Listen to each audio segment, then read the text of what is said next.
It's the Ralph Nader Radio Hour. Stand up, you've been sitting way too long. Welcome to the Ralph Nader Radio Hour. My name is Steve Scrovan, along with my co-host David Feldman. It's episode 465, David. We're almost 9 years into this project. We have talked to Ralph Nader 465 times, you and me. Wow. Amazing. I don't know if he's as excited about talking to us, but here he is, the man of the hour, Ralph Nader. Hello, everybody. On today's show, we're going to talk about electronic surveillance, regulatory capture, workers' rights, auto safety, and that's all with our first guest. Truck driving is one of the most common jobs in America. In 2018, there were more than 3.5 million truck drivers in the U.S. It is also one of the most dangerous jobs in America. Truck drivers are more likely than any other profession to suffer a non-fatal but serious injury, and they make up 1 out of every 6 workplace deaths. And each year, truck crashes in America's highways kill about 5,000 people and injure 150,000 more.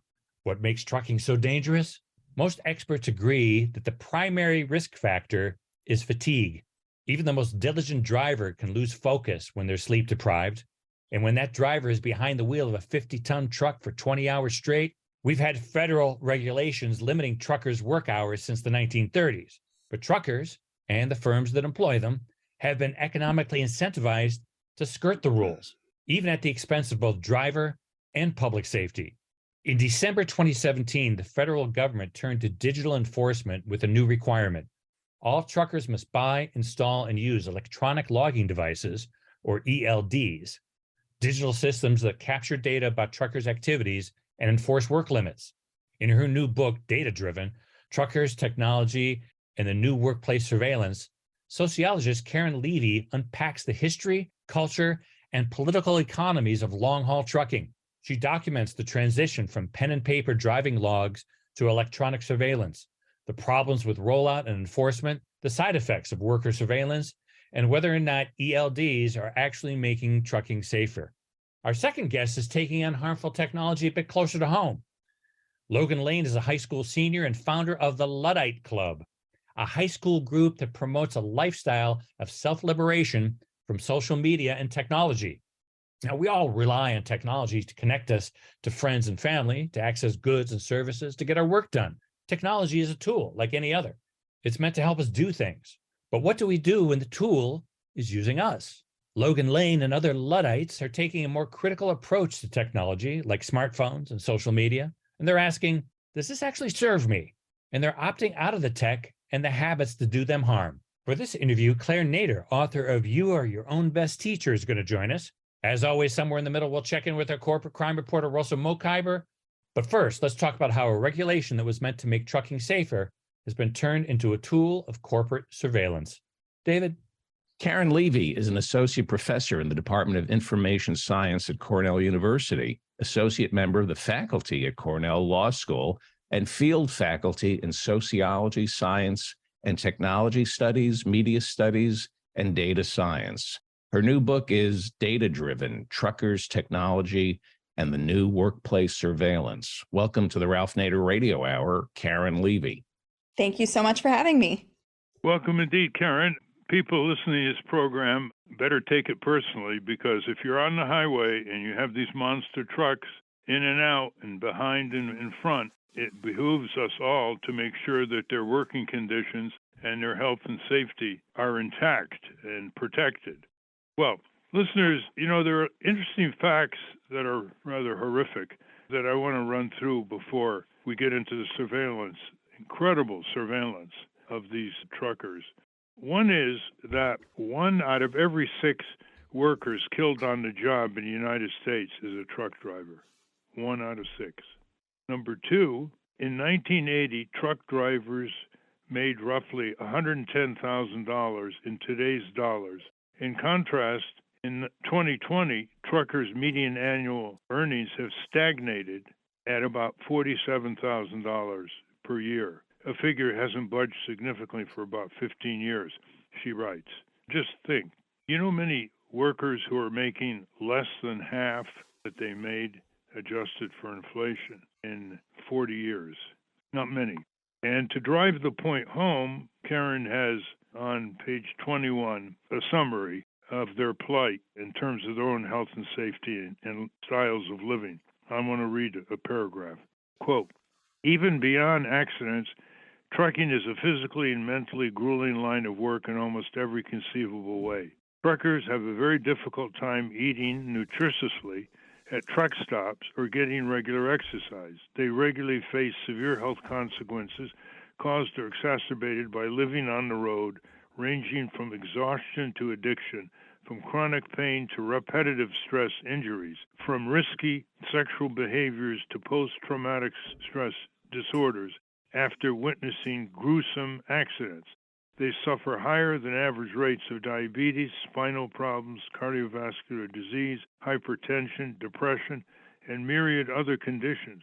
Truckers have the highest incidence of obesity of any group of workers in the United States. What's more, truckers often have no access to physical or mental health services. They can rarely attend appointments in person and often lack enough control over their own schedules to know when they might be home to visit a doctor, dentist, or therapist. Driver turnover in the industry hovers remarkably close to 100% per year for large firms. That is, on the average, nearly every trucker will leave their employer every year. The rate is somewhat lower, but still quite high for smaller firms. End quote. First question, Karen. Did you hit the road with some of these truckers when you were doing your research over the years?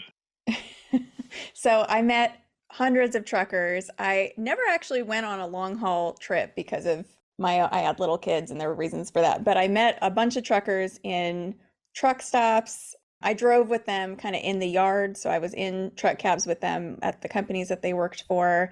Honestly, I talked to a lot of truckers in truck stop bars because that's where they go when they have time to talk to a curious researcher. But, truckers are kind of everywhere you look. They're sort of like human infrastructure in some ways, right? They just make everything go and get us the things we need when we need them. And so it's not hard to find them if you're looking. It's just that many of us really kind of choose not to notice them. Or if we do notice them, we, maybe have a negative impression of them, or there's NIMBYism about not wanting to build truck parking or not wanting truckers on the roads in our towns. So I wanted to kind of tell the story of some of these workers who were so dependent on, we love to talk about essential workers in this country, but as you pointed out, Ralph, it's really an affront to the dignity of the work to have wages stagnate in the way they have in trucking. And then you add to that kind of the way the industry has changed over the last several years with surveillance. So I wanted to get into that and tell their story. Well, one reason I asked you is because years ago when I was younger, I would hitchhike a lot, some short haul and long haul. And invariably, I'd be picked up by truckers because they were very sleepy and they wanted somebody to talk to. I learned a lot from truckers, by the way. And this is before the modern cabs, where they can actually sleep in the cab. And I couldn't believe the pounding that their kidneys took on the highway. Just the older trucks were spectacularly of a rumble fashion. And they just go up and down and up and down, hours at a time. There's nothing like, sharing even a small amount of time with workers when you study them. You don't have to be with these workers too long if you have enough empathy and you can learn from them quickly. I have a peculiar question to ask that I bet some of our listeners are thinking about now. Why aren't the railroads taking more of the trucking volume? Yeah, it's a good question, and it's one that has come up before sometimes in my research. I don't have a great sense for kind of what the political relationship or economic relationship between the railroads and the trucking industry is that has led to that situation. I'm sure there are, maybe transport economists that could answer that question better than I can. There are certainly, of course, certain types of goods that are moved, they call it intermodally, right? So there are companies that think about kind of moving goods, on ships and then on rail and then on trucks for the last mile. Of course, even if goods are being moved by rail, truckers still end up touching a lot of those goods, right? Because the railroad doesn't go everywhere and truckers handle a lot of the last mile work. So truckers kind of find themselves embroiled in moving. I can't remember exactly what the percentage is, but, truckers have this saying, if you got it, a truck brought it. And like the percentage of freight that's moved in this country that's on a truck at one point or another is really quite high. I mean, the likelihood that everything that's in the room that you're in right now was at some point on a truck, there's a very high likelihood it was all on there at some point. Well, NPR just had a story on the inadequate number of truck stops for parking, so they can park and sleep a while. What's causing that? Because I always thought truck stops were pretty lucrative business. Why aren't there more of them?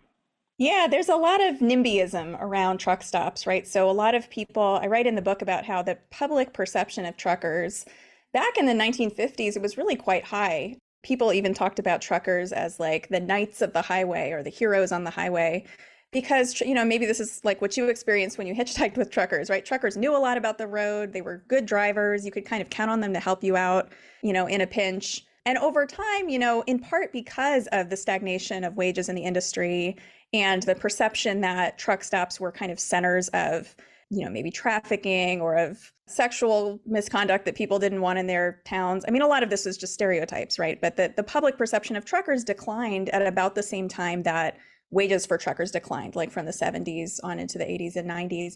You're quite right. The early truckers were really viewed almost heroically, like they would stop and help you.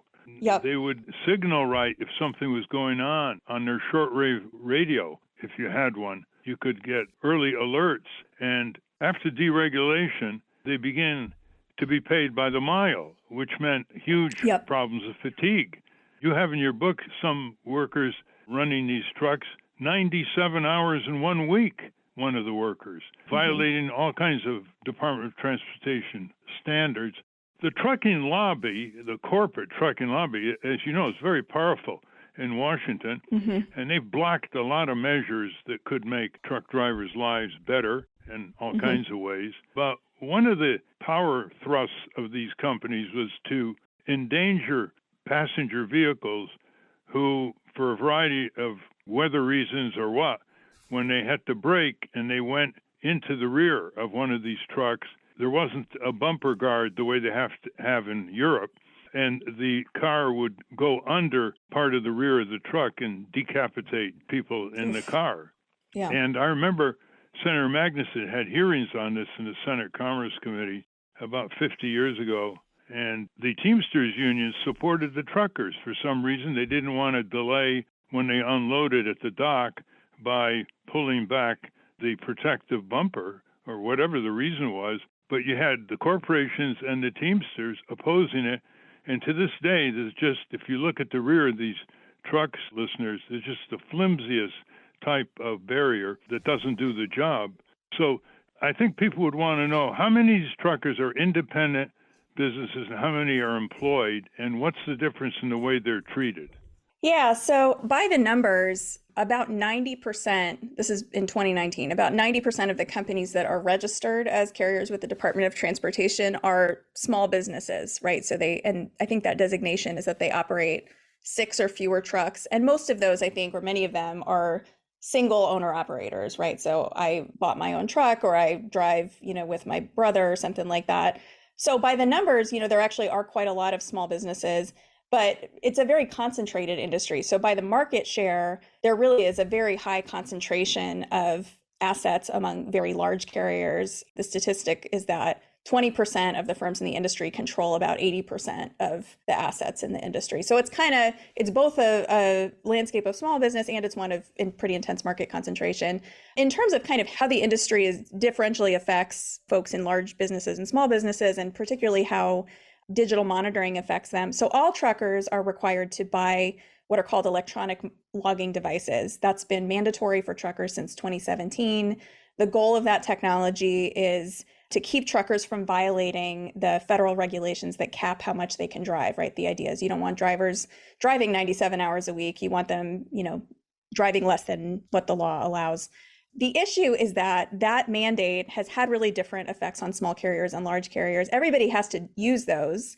But for large carriers, what's happened is that, first of all, they're more easily able to stomach the costs of those devices, right? These are devices that cost several $100s at least. And so for a big company, of course, they're able to get those in volume. And then the other thing that they're able to do that's a big focus of my book is that they're able to then deploy additional data collection and analytics capabilities over their entire fleet. So what that has meant is that The federal mandate doesn't actually require that too much data be tracked about drivers. It requires that these devices track like the location of a driver and how long he's been driving each day.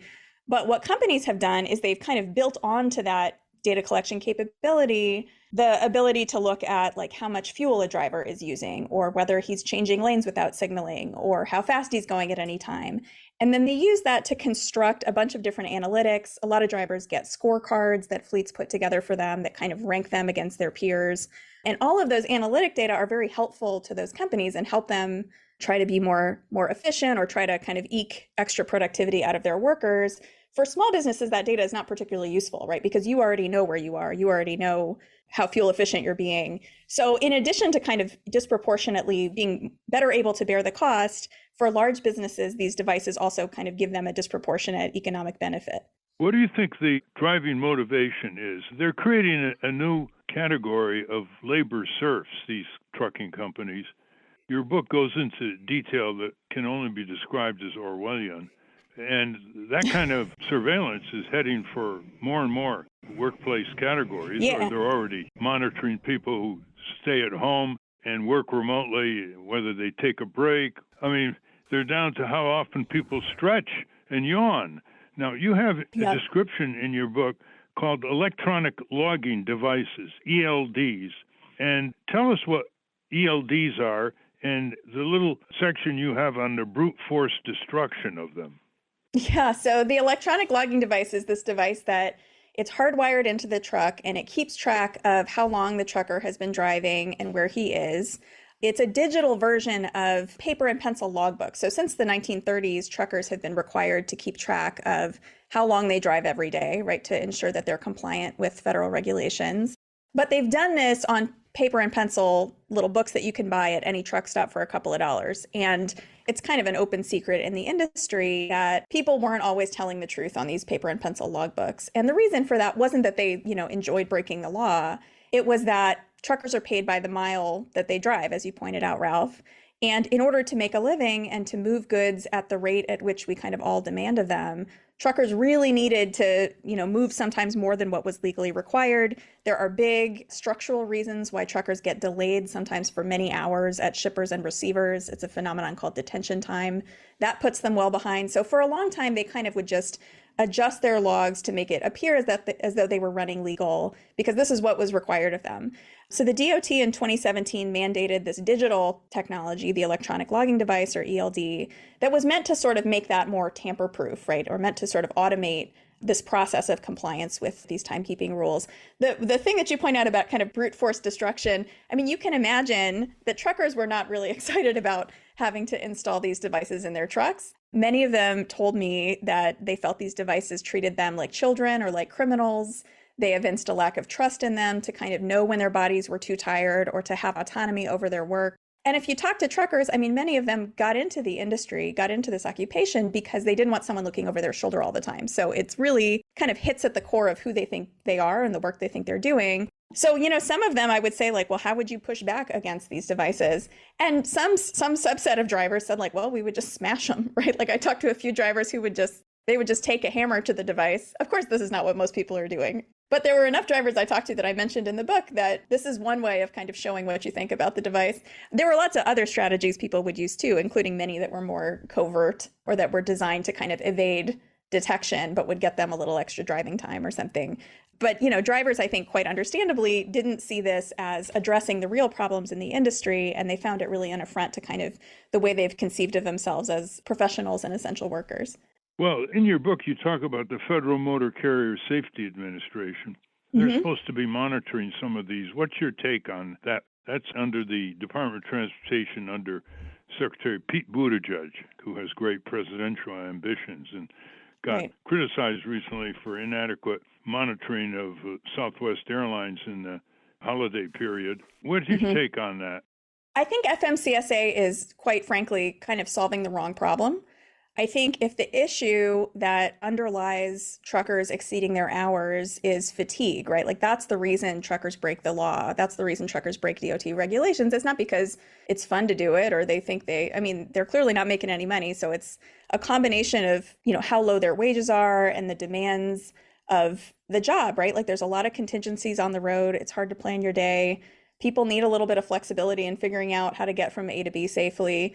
And FMCSA's response has not been to address the root causes of fatigue in the industry, which any driver will tell you are the pay structure, right? If you only pay people the number of miles that they drive, you're just incentivizing them to stay on the road as much as humanly possible.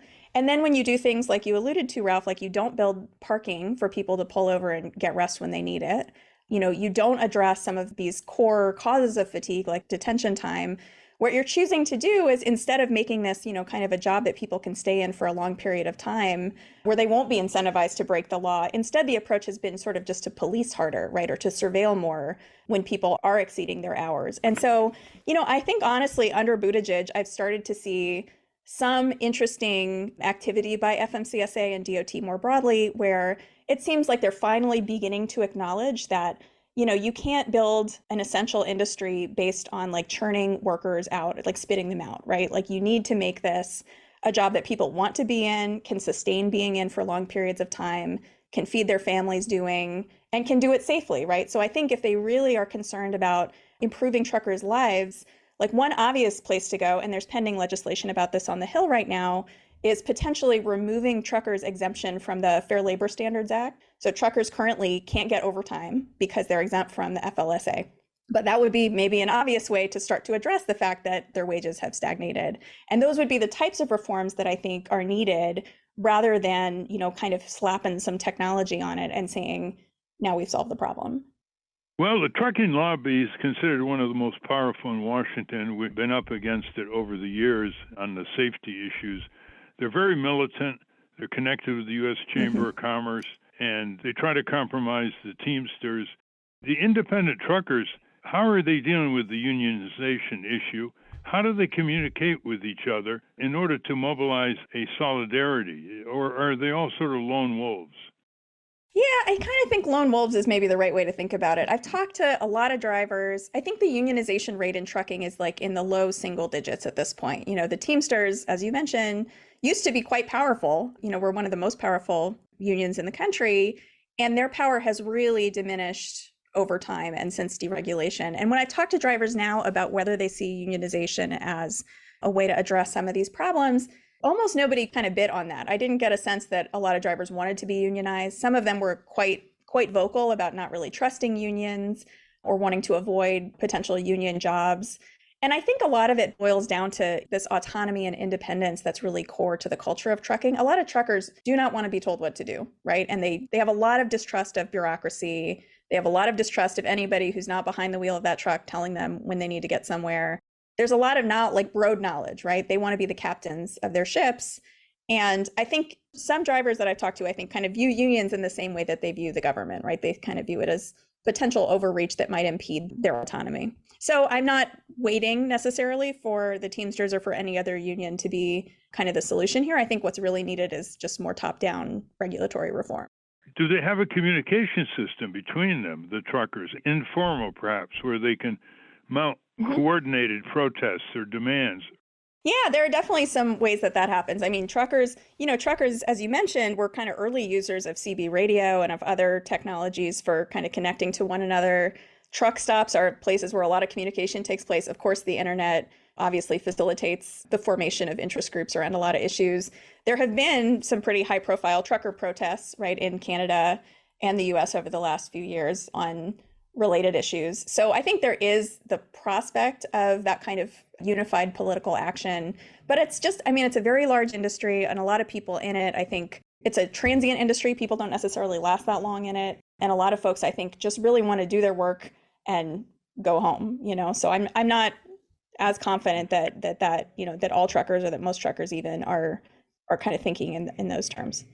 We're talking with Professor Karen Levy, author of Data-Driven Truckers, Technology, and a New Workplace Surveillance, published by Princeton University Press. I might say they're very picky about what they publish, so you ought to be happy with them. They just turned down one of my books on CEOs I've admired over the years. Now, here's what happened. This is really quite remarkable. We got so many complaints from truckers about being forced to drive when they need to sleep, being forced to drive when the rig is unsafe for a variety of ways, that we said, okay, why don't you come to Washington and protest? And we'll try to open access to members of Congress and the media. 1,200 18-wheelers came to Washington on a weekend.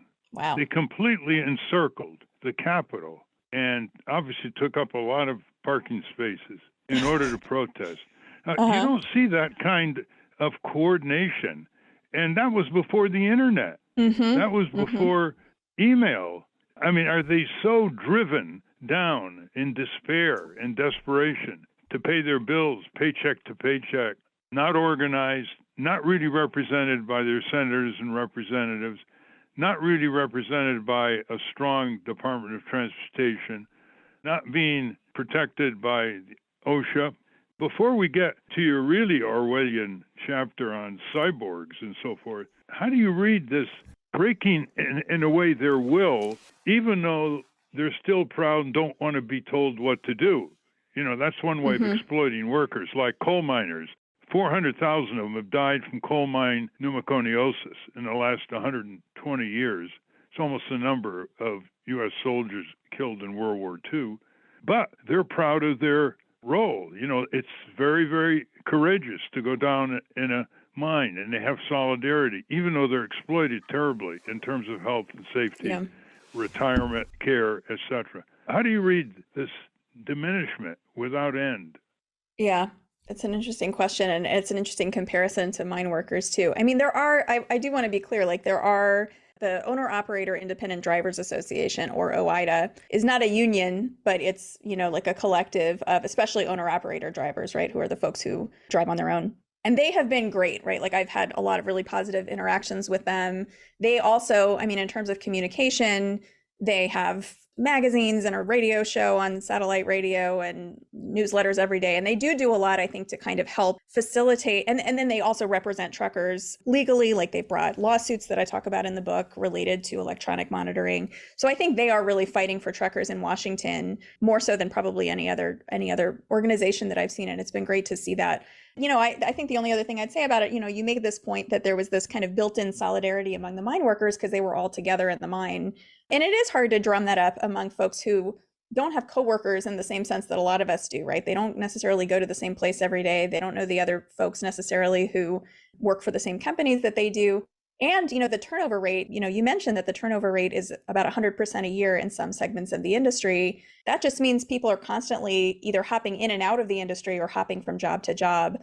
And I think that also helps to sort of deplete the potential for kind of drumming up collective action to some extent. So, I mean, I think you're right. I think we've created conditions that are desperate enough that though it's great to see that there are some actors like OIDA who are really fighting for truckers in Washington, it's also pretty difficult to think about truckers kind of independently doing this on their own because so much of their energy is just devoted to putting food on the table. So I'm hopeful that FMCSA and some of the currently pending legislation around trucker pay, there's a National Academy study about the relationship between the pay structure in trucking and safety. It's really good to see some efforts like that. I'm hopeful that we'll get some movement to help protect these workers.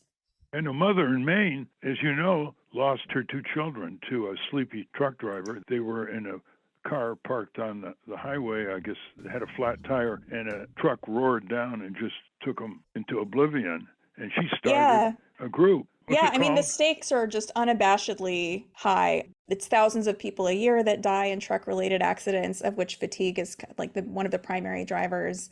You know, several billions of dollars a year are lost. And I think we're actually all aligned in our interests. I mean, truckers don't want to die on the road any more than the rest of us do. So if safety is really our motivation, right, if safety is the motivation for the electronic logging device, it feels as though we might all be able to get behind legislation or regulation that helps to actually address the root causes of this fatigue, right? No trucker wants to be awake for 28 hours straight, right? Like I've talked to plenty of workers who there is a kind of cultural cowboyism that is sort of a gloss some truckers will adopt, but it's because they have to, right? It's out of economic necessity that they kind of talk, and sometimes will talk in such a way or will, you know, kind of augment their alertness with substances, things like that. But they do that because that's what's required of them, not because they want to be doing that. And if we paid them fair wages for the work that they're actually doing, then we might help to alleviate some of those pressures. And that would be good for us and for everyone who's on the public roads. Well, automation is coming to this industry, and you have a chapter with the eerie title, Robo-Truckers, the double threat of artificial intelligence for low-wage work. Tell us about robo-truckers. Sure. So, yeah, that chapter, I noticed kind of that I'd been focused so much on trucker surveillance. And over the last few years, as I was kind of finishing up the book, the discourse changed a lot. And suddenly, instead of thinking about surveillance in trucking, people were asking much more about autonomous vehicles, right? Would we even have human truckers anymore? Or would those folks all become obsolete and they'd all lose their jobs because trucks would drive themselves? And you heard a lot of predictions about that from academic researchers as well as just in the media. There was a lot of investment in self-driving vehicle technology, a lot of hype around some of the demonstration projects that folks were able to do, delivering 25,000 cans of Budweiser via autonomous vehicle down the road in Colorado, things like that. So I started to sort of dig into what does that look like for truckers? Is it true that 2 million drivers are going to lose their jobs in the next few years? And I think the answer is no. And in that chapter, I spell out why I think that is. Certainly, autonomous vehicle technology poses some threat for truckers. But what that threat really looks like is not that they're going to get kicked out of the cab, because the technology is not there yet, that trucks can really drive themselves in a sustainable way. Instead, what it looks like is actually just a deepening of the surveillance that truckers have been dealing with so far. So this includes like pretty intimate things like, a camera that's trained on the driver's face that looks to see if his eyelids are fluttering or looks to see if his head is nodding. And if it does, it might, buzz his seat or flash a light in his eyes or something like that. Headsets that do an EEG on truckers' brainwaves to see if they're paying attention, or that, look at their heart rate to see if there's any sign of disruption, things like that. So a lot of really intimate data collection that, again, is kind of fundamentally oriented towards addressing this issue of fatigue, but addressing it not by making sure that drivers have safe places to rest and enough money that they can rest. Instead, kind of now policing their bodies in this pretty intimate way. So that chapter is about kind of this idea that truckers are becoming, against their will, sort of cyborgs because of these technologies that are in and on their bodies in the cab. I'm glad you didn't buy into the hype of the autonomous vehicle. It's a long way off. They have to rearrange billions and billions of dollars in highways, and they have never talked about at their technical conferences, as far as I know, the problem of hacking, remote hacking. Yeah. Autonomous cars can be hacked, not just, by your auto dealer to remind you that you didn't pay your installment loan on time, or an upgrade by the manufacturer. It could be hacked by nefarious actors. They could hack like 100,000 vehicles of the same Toyota model, for example, at the same time. And whether they're truckers or drivers, they want to control their cars. So I'm glad you didn't buy into that hype, which has been going on, fueled by Elon Musk, whose predictions are always wrong about when autonomous cars are going to take over. Now, the last chapter, you have a chapter, and I'm sure our listeners are interested in this for their own protection. It's called Technology Enforcement and Apparent Order. Tell us about that. Yeah, so I think in this chapter, I'm kind of trying to broaden out from truckers to kind of more generally how we should think about technology and policymaking. And the argument that I try to make is that, oftentimes we impose technology on some environment, whether that's education or a workplace or criminal justice or some other domain, right, where we think, there's a problem and maybe we can deploy some technology to solve it, either through an algorithm or through collecting more data. This is a pretty common refrain that we tend to use. And it's understandable why we try to use technology in those ways. And I certainly, I think there can be roles for technology that are useful. But often what I think happens is that when we're using technology to solve a problem, what we're really doing is sort of avoiding solving a bigger problem. So in the context of trucking, as I've said, by using technology to monitor what truckers are doing, we are avoiding solving the bigger problem, which is economic, right? Or which is about, not paying people enough for their labor, allowing them to be exploited. I think you could say the same thing about lots of different domains, right, where we deploy technology, right? Are we trying to kind of make the best of scarce resources? Do we have enough teachers that are well paid? Do we have enough housing, right? Are we constrained in the number of resources we're willing to devote to a problem? And I think very often technology is kind of like duct tape on your bumper, right? Like it's not addressing the reason your bumper is falling off. Maybe it can keep your bumper from falling off for a little while, but it's not really fixing it, right? It's not really addressing the root causes of the problem. And so I think technology can have an important role to play in policymaking, but very often we sort of expect it to do more than it's really capable of doing because the problem is in a different register. At Cornell, where you teach, is there a coordinated multidisciplinary endeavor to say to the onrush of artificial intelligence, stop, look, and listen? Or they just are just Yeah. going along with it? No. Yeah. So I'm in the Department of Information Science at Cornell, and that's kind of the entire conceit of the department is that it's computer science that involves actually paying attention to people and integrating insights from social science and the humanities. So I co-teach a large class that is really all about this, is kind of understanding how law and social science and technical fields can all learn from each other. And we can't really solve any of these problems without sort of taking the best of all of those fields. Well, we're going to give Steve and David a chance to ask questions. You know, after they've read Jack Kerouac's On the Road, they can't wait to ask you questions or make comments. So, Steve, you want to start? Thank you, Karen. Let's say you are the czar of truckers or the czar of the trucking industry. And I know we've touched on a lot of things, but I want to kind of sum it up in a nice little package here. And you had to broker an agreement between the regulatory agencies, the truckers, and the corporations. What would your package of recommendations be? I know we've talked about raising wages, but put that all in a nice package for us. Yeah, it's a great question. So the first thing I would do is I would remove truckers' exemption from the Fair Labor Standards Act so that they can make money for the actual amount of time they work. That seems like a really basic way to address a lot of the problems to me. The other thing I would do is one thing that I think is important to recognize whenever we talk about workplace surveillance in particular is that companies have a lot of latitude in deciding how they're going to use a technology, right? So some of this stuff is mandatory, right? The FMCSA has mandated some of this data collection. But a lot of the stuff I talk about in the book, it's not required. It's just that companies have sort of chosen to hang another ornament on the Christmas tree, right? They've decided to collect a little bit more data because they've got the infrastructure to do it. So I think companies, certainly have the agency to decide, you know what, it's more important to us to keep drivers in these positions for longer, to afford them some dignity. It's an irony of this is the drivers you most want on the road are the drivers who are also most likely to leave if you really change the conditions of their work, right? The folks who've been on the road for decades, driving safe for millions of miles, those are the guys you want to keep in the cab. So I would encourage companies to think about whether, a few extra analytics are worth potentially driving out these folks who are doing their work safely and professionally. They don't get paid for overtime under the present exemption, No. right? Correct. So that's in the same category as farm workers. Migrant farm workers are exempted from all kinds of protections. It's due to the agribusiness lobby on the one hand and the trucking lobby on the other. I don't think a lot of people realize that truck drivers cannot get overtime. That's a good op-ed for you in the New York Times. David, who's always dreamt to be a driver of an 18-wheeler, wants to ask you a question. Have you, David? Hi, and that's a big 10-4. I still use my Citizens Band radio. Do you really? What's your handle? I'm joking. Okay. But I did have a CB radio when I was younger.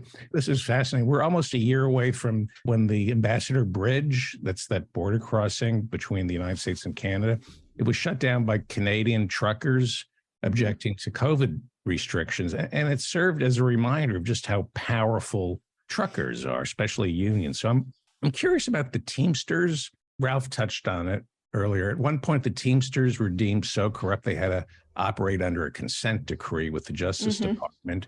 How much of that consent decree, the attacks on Jimmy Hoffa going back to the 50s, how much of that was about rooting out corruption? And how much was really about weakening a union that could literally shut down the entire economy, as we saw with the Ambassador Bridge a year ago? And if Bernie or Ralph were president, how would the Justice Department, how would you recommend the Justice Department weed out corruption in a union, but at the same time protect the union?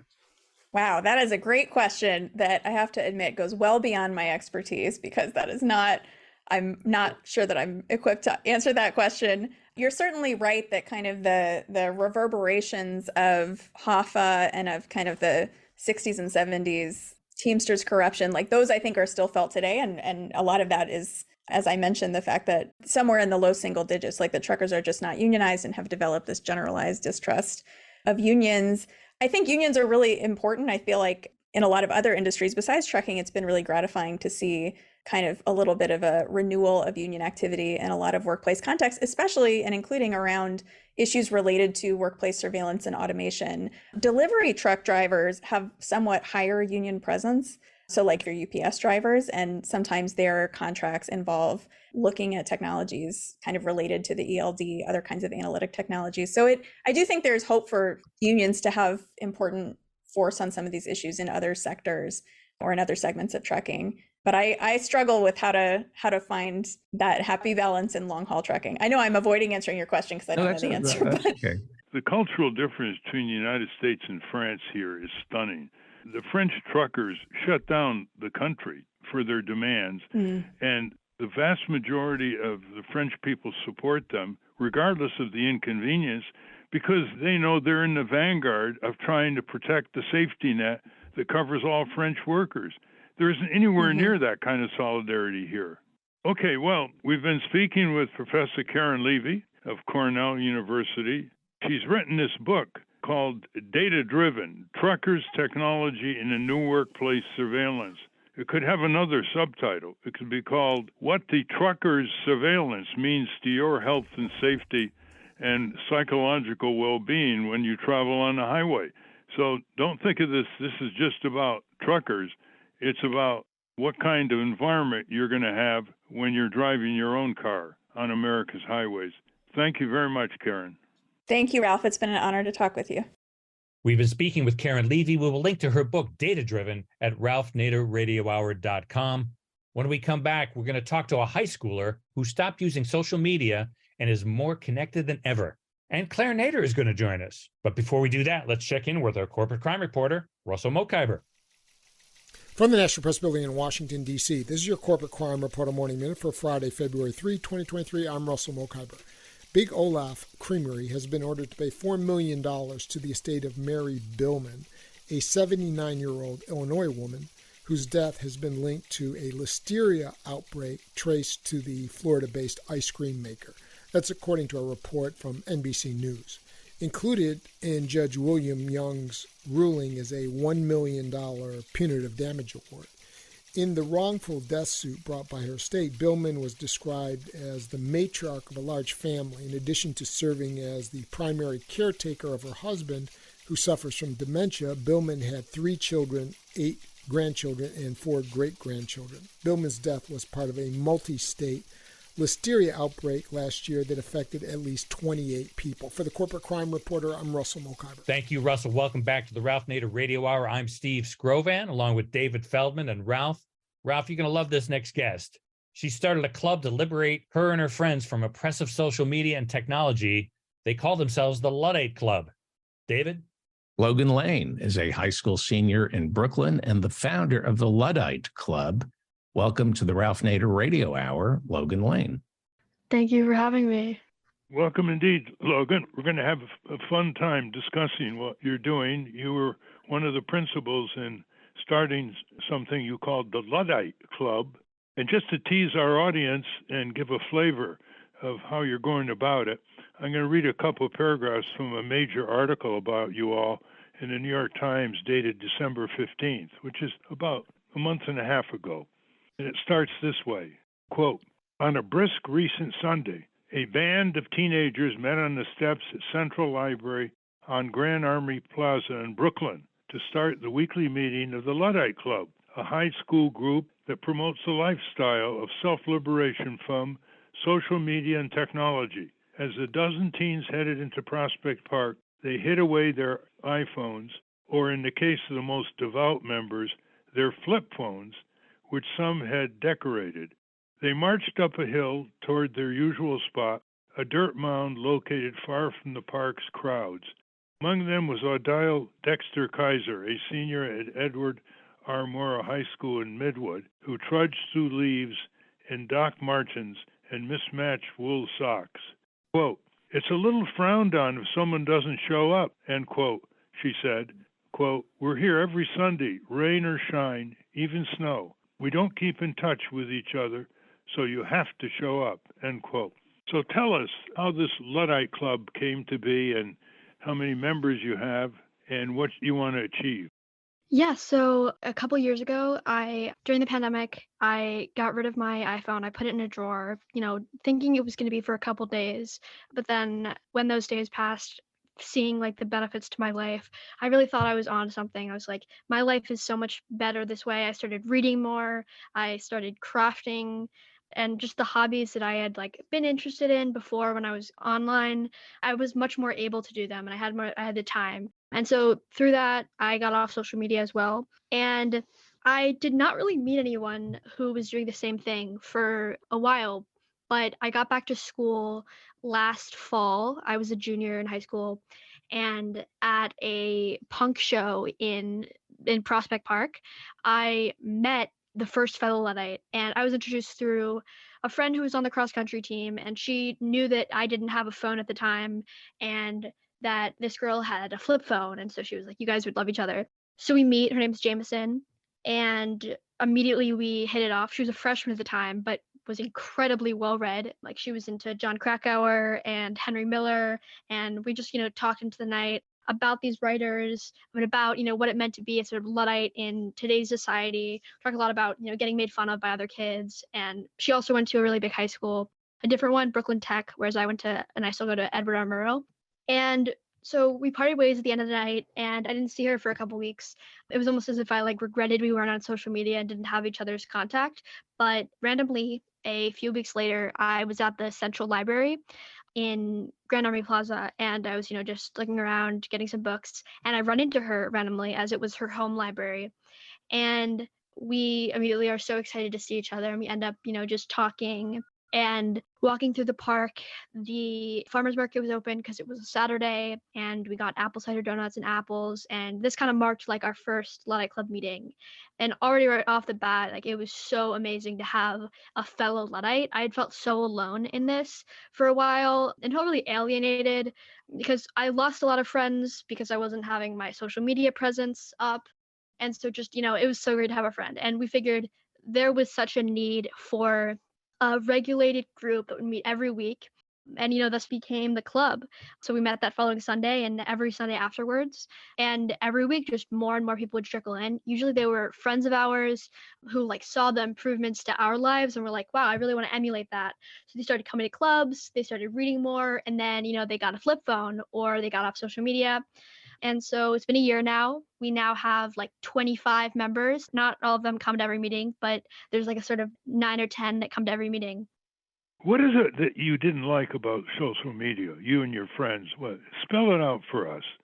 I found myself like talking bad about people a lot more. There was like a certain aspect of jealousy and like inherent anger towards other people, constantly looking at how someone's life is better than yours on social media. It added to this already like teenage angst that I had, and I think most teenagers have.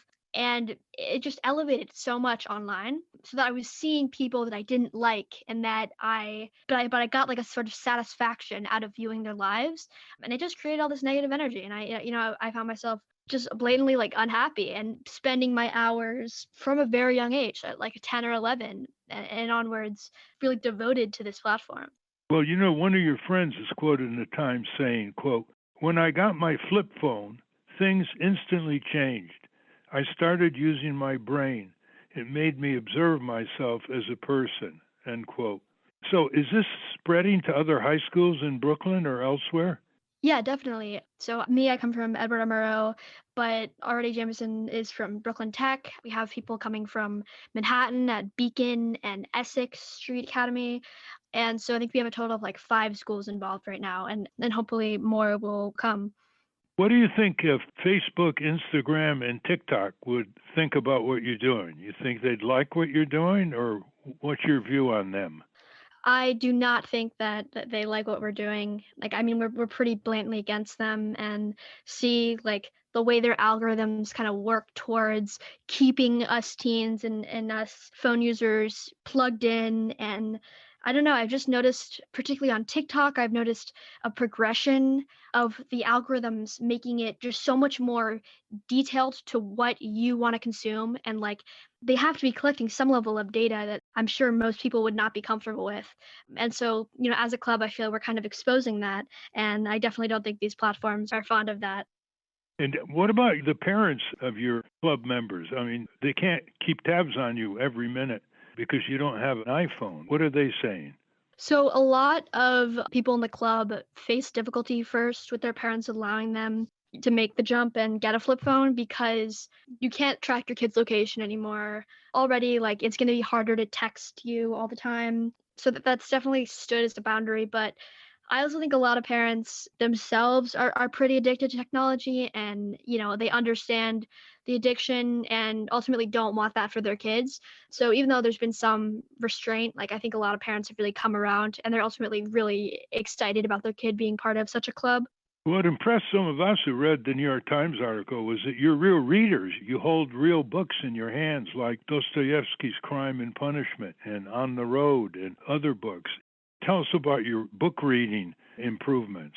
So I was not a reader whatsoever before I became a Luddite, which is crazy because as a kid I was really into reading, but I stopped. And I think I the first book I read, it felt like when I became a Luddite, I started off on this reading journey. And we're all on our individual reading journey.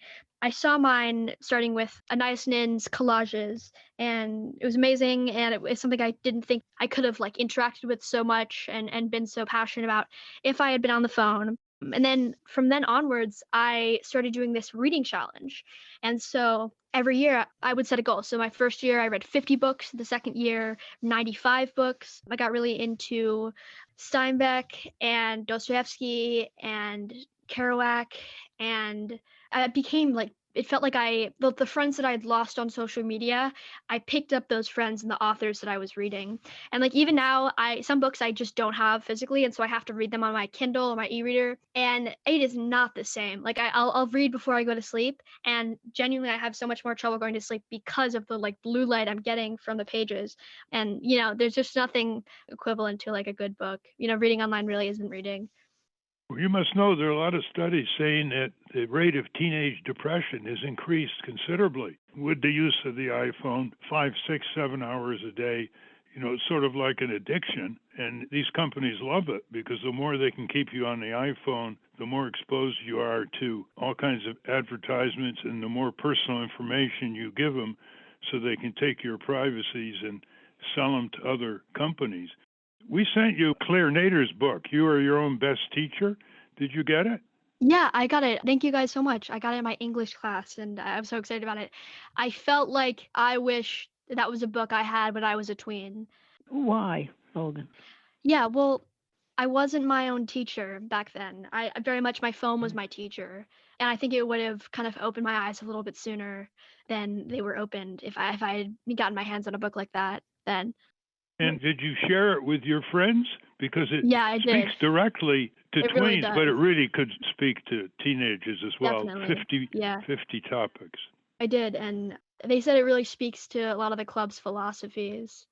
That's good. Well, if you can develop reader circles around the books, we'll send you more of the books. And maybe you can have a chat with Claire, who's wrote the book a few months ago and loves to get feedback from you all. That would be awesome. Be awesome for me too, Logan. I need that feedback from you. I'm sure you want to spread the word about what you're doing and get more teenagers liberated from the internet gulag, but how are you going to communicate with them if they don't respond in an old-fashioned way, either in person or on the phone or by letter? So, I think it just really speaks to the club's ideals. Like, we're a club of attraction. We want the people who are going to write us letters and who are going to reach out and to go the extra Luddite mile to get in contact with us. Those are the kind of people we want to come to the club. And so if they can somehow get in touch, like that's who we want to collaborate with. But I mean, it definitely is hard, but I don't think we'll get a website anytime soon. Well, we're talking with Logan Lane, who's the founder as a senior at her high school of the Luddite Club. That comes from the Luddite movement in England a few centuries ago when they were being replaced as textile workers by machines. And they all read about it and they adopted that name. Is there anything else you want to say? I think all I would just say is, to anyone listening, in any way that you can, in like the littlest way, and picking up a book or putting down your phone right before or a couple hours before you go to bed so you have an easier time getting down.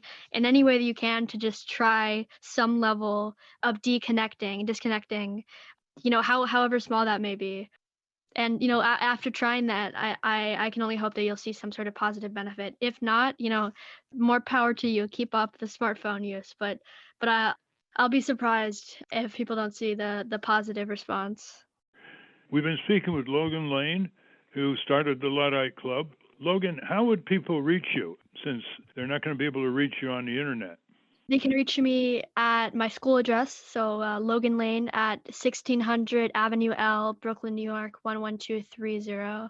In focusing on the Luddite Club, we're not saying the internet has no value. It has immense value in retrieving information and connecting with people. And most people can't keep a job unless they're in the internet and they're savvy about it.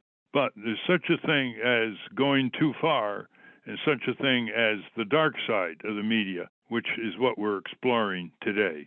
Thank you, Logan. Thank you, Logan. Thank you so much. We've been speaking with Logan Lane. We will link to coverage of the Luddite Club at RalphNaderRadioHour.com. I want to thank our guests again, Karen Levy and Logan Lane. For those of you listening on the radio, that's our show. For you podcast listeners, stay tuned for some bonus material we call the Wrap-Up. A transcript of this program will appear on the Ralph Nader Radio Hour Substack site soon after the episode is posted. Subscribe to us on our Ralph Nader Radio Hour YouTube channel. And for Ralph's weekly column, it's free. Go to nader.org. For more from Russell Mokhiber, go to corporatecrimereporter.com. The American Museum of Tort Law has gone virtual. Go to tortmuseum.org to explore the exhibits, take a virtual tour, and learn about iconic tort cases from history. We have a new issue of the Capitol Hill Citizen out now. To order your copy of the Capitol Hill Citizen, Democracy Dies in Broad Daylight, go to capitolhillcitizen.com. And remember to continue the conversation after each show. Go to the comments section at ralphnaderradiohour.com. Post a comment or question on this week's episode. We'll pick some standout comments and ask for Ralph's response. The producers of the Ralph Nader Radio Hour are Jimmy Lee Wirt and Matthew Marin. Our executive producer is Alan Minsky. Our theme music, Stand Up, Rise Up, was written and performed by Kemp Harris. Our proofreader is Elizabeth Solomon. Our associate producer is Hannah Feldman. Our social media manager is Stephen Wendt. Join us next week on the Ralph Nader Radio Hour. Thank you, Ralph. Thank you, everybody. Remember, if you're a Congress Club member, you got to have the Capitol Hill Citizen. I'm only trying to school you.